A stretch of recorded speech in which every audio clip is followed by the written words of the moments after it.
Alhamdulillah, kita menyambung dari masa ke semasa bagaimana kita membina penghayatan ibadah kita dalam salat, merasakan kemanusiaan semampunya, merasakan kehadiran Allah Subhanahu wa Ta'ala. Sekadar beberapa minit saja pada subuh ini kita mengambil tentang bagaimana kita mampu untuk merasakan perbezaan daripada rutin harian kepada penghayatan dan kemanusiaan selepas kefahaman.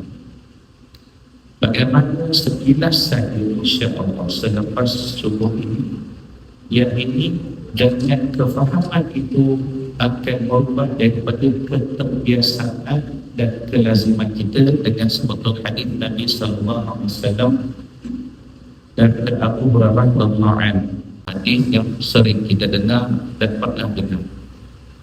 Barang siapa yang bertasbih kepada Allah Subhanahu wa Ta'ala selepas setiap salat sebanyak 33 kali, subhanallah. Kemudian dia bertahmid kepada Allah sebanyak 33 kali dan bertakbir kepada Allah sebanyak 33 kali, maka jumlahnya 99. Waqal, dan Nabi menyambung cara mai'ah dan meningkatkannya 100 kali dengan membaca La ilaha illallah, tiada Tuhan yang bersembah berhak disembah melainkan Allah, wahdahu la syarikalah, tiada sekutu baginya, lahul mulku, miliknya saja segala yakni kerajaan, walahul hamdu, dan baginya saja yakni segala pujian, wa huwa ala kulli syai'in qadir, dan dia berkuasa setiap segala sesuatu.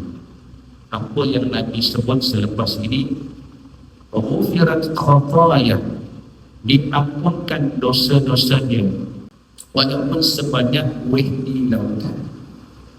Dalam bayangkan tuan-tuan, kalau kita beriman dengan ayat-ayat Allah dan mempercayai dengan apa yang disebut Nabi SAW daripada hadis yang satu ini, maka orang-orang yang berdosa seperti kita dan saya khususnya lebih ini lagi penuh dengan dosa, apabila kita menyebut subhanallah 33 kali, alhamdulillah dan Allahu Akbar lengkap dengan kalimah tauhid, apakah kita tidak yakin bahawa dosa-dosa kita ini diampuni Allah Subhanahu wa Ta'ala? Rujukan yang Imam Muslim dalam Sahih Muslim, hadis ini juga disebut dalam kitab-kitab zikir seperti kitab Riyadhus Shalihin dan Bulughul Maram sebagai zikir selepas solat. Hadis ini menunjukkan bahawa zikir selepas solat bukan sekadar amalan ringan di lidah. Biasa kita buat, biasa kita subhanallah, subhanallah, subhanallah, alhamdulillah, alhamdulillah, dah berulang dah. Ia bukan sekadar amalan ringan di lidah, tetapi adalah pembersihan dosa seharian kita. Ya. Namun para ulama menjelaskan bahawa keampunan yang dimasukkan terutama merujuk kepada seperti dosa-dosa yang dihapuskan seperti banyaknya kuih di lautan adalah dosa-dosa kecil. Manakala dosa besar memerlukan taubat yang khusus. Susunan Nabi menyebut subhanallah dulu, Nabi tak menyebut alhamdulillah dulu. Rasulullah SAW menyebut subhanallah dulu, Nabi tak sebutkan Allahu Akbar sebagaimana awal kita salat dengan Allahu Akbar. Susunan subhanallah, kemudian alhamdulillah, dan kemudian Allahu Akbar sangat indah dari sudut pentarbiyahan hati selepas salat. Pentarbiyahan hati yang kotor ini ia boleh difahami lebih kurang begini. Subhanallah dan dulu membersihkan akidah dan hati. Subhanallah bermaksud maha suci Allah daripada segala kekurangan, daripada segala bentuk kelemahan, daripada segala bentuk kezaliman maha suci Allah, dan segala bentuk kesilapan dan sifat yang tidak layak bagi Allah Subhanahu wa Ta'ala. Selepas salat, salat hamba mulai dengan tanzih namanya. Tanzih ini mensucikan Allah daripada segala apa bentuk kekurangan Allah. seolah-olah berkata, ya Allah, Maha suci Engkau subhanallah, salatku mungkin kurang khusyuk, bacaanku mungkin lemah ya Allah, fikiranku mungkin lalai, tetapi Engkau tetap Maha sempurna, aku yang lemah ya Allah. Jadi subhanallah membersihkan cara pandangan kita terhadap Allah. Allah tidak pernah akan ada kekurangan. Yang kekurangannya adalah ibadah kita ya Allah. Bayangkan lepas subhanallah ini kita sebut dalam tasbih-tasbih kita, rukuk dan sujud itu. Apabila Allah berfirman, fasabbih bihamdi rabbikal azim, surah Al-Waqiah, maka bertasbihlah kamu dengan memuji nama Tuhanmu yang Al-Azim. Kita rukuk, subhana rabbiyal azim wa bihamdihi, Maha suci Engkau ya Allah, subhana rabbiyal azim yang Maha Agung, dan pujian untuknya. Apabila turunnya ayat sabbih isma rabbikal a'la, bertasbihlah engkau dengan memuji nama Tuhanmu yang al-a'la, yang Maha Tinggi. Maka faqala Rasulullah SAW, ija'aluha fi sujudikum, jadikan ia baca dalam solat kamu dengan lafaz yang kita baca dalam solat ketika sujud, subhana rabbiyal a'la. Allah. Kita perhatikan tuan-tuan dan puan, semua makhluk Allah bertasbih pada Allah sentiasa, tidak pernah berhenti. Itu yang Allah khabarkan. Cuma kita tak memahami tasbih mereka. Haiwan, makhluk, cakrawala, tumbuh-tumbuhan, semua ciptaan Allah satu. Yang keduanya, malaikat sentiasa bertasbih pada Allah. Subhanaka la ilma lana illa ma 'allamtana. Maha suci Engkau, kami tak tahu jika apa yang Kau ajar kita mendekati. Kita lihat bagaimana Allah ajarkan Nabi Allah Yunus itu ketika dalam keadaan berdosa, la ilaha illa anta subhanaka inni kuntu minadh dhalimin. Kita diajarkan Nabi SAW satu lafaz yang paling ringan tapi berat timbangannya ialah tasbih, subhanallah wa bihamdihi subhanallahil azim. Kita mendengar bagaimana hebatnya peristiwa Isra dan Mi'raj itu, maka bermulanya ayat Quran, subhanalladzi asra bi 'abdihi lailan minal masjidil haram ilal masjidil aqsa. Tak habis lagi tu, banyak lagi kalau kita dah tahu, kita cuma ada sekarang beberapa minit saja. Maka apabila kita bertasbih ketika dalam solat, bagaimana perasaan hati kita? Mentanzihkan Allah dan segala kekurangan yang kurang kita, ataupun sekadar melengkapkan bilangan bacaan 3 kali ini. Sedangkan rukuk dan sujud itu merupakan solat dan tumakninah. Tapi bila tumakninah dengan penghayatan bacaan tasbih. Selepas kita bersolat, kita berisalah, kita istighfar, kita berzikir subhanallah, subhanallah, apakah melengkapkan bilangan hitungan 33 kali, ataupun kita benar-benar menghayatinya, aku bertasbih ini mensucikan Allah subhanahu wa ta'ala, memuji Allah dan juga membesarkan Allah, dan tutup dengan kalimat tauhid, la ilaha illallah wahdahu la syarika lahu, lahul mulku wa lahul hamdu yuhyi wa yumiitu wa huwa 'ala kulli syai'in qadir. Dan aku yakini dan aku berharap dari lisanmu yang mulia, dari lisan Nabi-Mu yang mulia sallallahu alaihi wasallam, hapus dosa-dosaku sepadaku di lautan. Ya Allah, biasa dengan kefahaman sedikitnya saja berubahkan nanti salat zuhur kita dengan zikir sikit kita. Kita miskin. Kemudian kita berdoa alhamdulillah, yakni mengakui nikmat memuji Allah. Selepas bertasbih subhanallah, kita memuji Allah alhamdulillah, segala puji bagi Allah.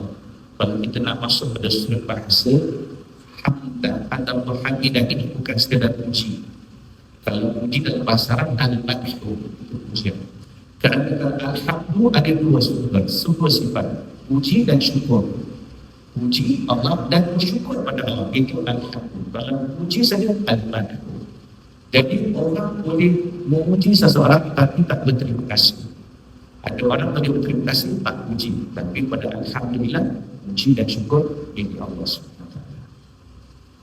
Kerana setelah hati sedar Allah Maha Suci dan Maha Sempurna subhanallah, hati hati melihat semua nikmat datang daripada dia. Nikmat iman, nikmat Islam, nikmat dapat ke masjid, nikmat dapat salat, nikmat masih diberi umur, nikmat masih diberi peluang kembali kepada Allah dalam salat kita. Seolah-olah hamba berkata, ya Allah, bukan kerana aku hebat, ini semua kerana rahmat dan izin-Mu, maka segala puji hanya untuk Alhamdulillah. Tidak ada kekurangan yang Allah nak berikan kita hidayah. Tidak ada kesaliman Allah SWT terhadap kita. Lalu kita sebut Allah Akbar ikut susunan Imam Nabi. Nabi mengajarkan subhanallah, alhamdulillah, Allah. Maka yang ketiga Allah Akbar. Selepas itu membesarkan Allah melebihi segala sesuatu. Allah Akbar.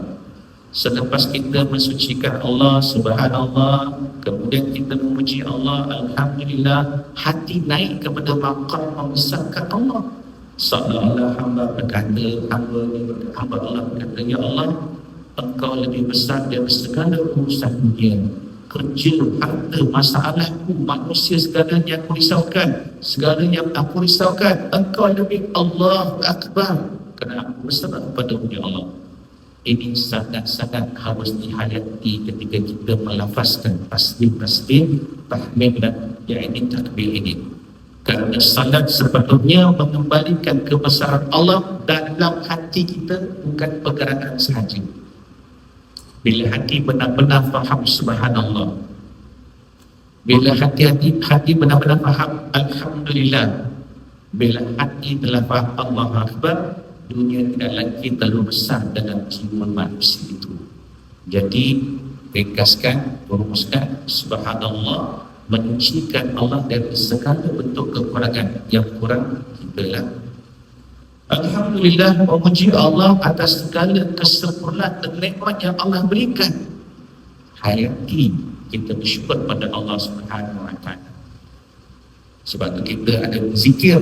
Bantu aku untuk ingat kepada-Mu ya Allah. Bantu aku untuk mensyukuri nikmat kepada-Mu ya Allah. Bantu aku untuk memperbaiki ibadahku kepada-Mu ya Allah. Dan diajarkan kepada sahabat Muaz bin Jabal, Allahumma a'inni ala dzikrika wa syukrika wa husni ibadatika. Jadi hikmah susunan subhanallah, alhamdulillah, Allah Akbar adalah perjalanan hati yang hadir selepas salat. Pertama, bersihkan akidah, sucikan Allah. Kedua, hidupkan syukur, segala puji bagi Allah, puji dan syukur. Ketiga, membesarkan Allah, lebih besar segala urusan kita. Maka dengan itu, zikir bukan sekadar lidah tiga kali ketiga yang telah biasa dan rutin lazim kita buat, tapi dengan kefahaman dan penghayatan tuan-tuan dan puan-puan sekalian. Kata Imam Ibnul Qayyim sebagai penutup apa yang dapat kita sirami rohani, ingat-ingat balik khususnya diri saya juga, Imam Ibnul Qayyim menjelaskan mafhumnya. Beliau menjelaskan bahawa zikir bagi hati seperti air bagi ikan. Jika ikan dikeluarkan daripada air, ia akan mati. Demikianlah hati yang terputus daripada zikir kepada Allah. Soalan muhasabah, berapa banyak masa dalam sehari saya gunakan untuk zikir kepada Allah? Yang kedua, adakah saya berzikir hanya selepas salat atau sepanjang hari? Dan terakhir, adakah hati saya lebih hidup selepas berzikir atau selepas berzikir masih lalai dan keras? Semoga Allah mengampuni dosa-dosa kita semua.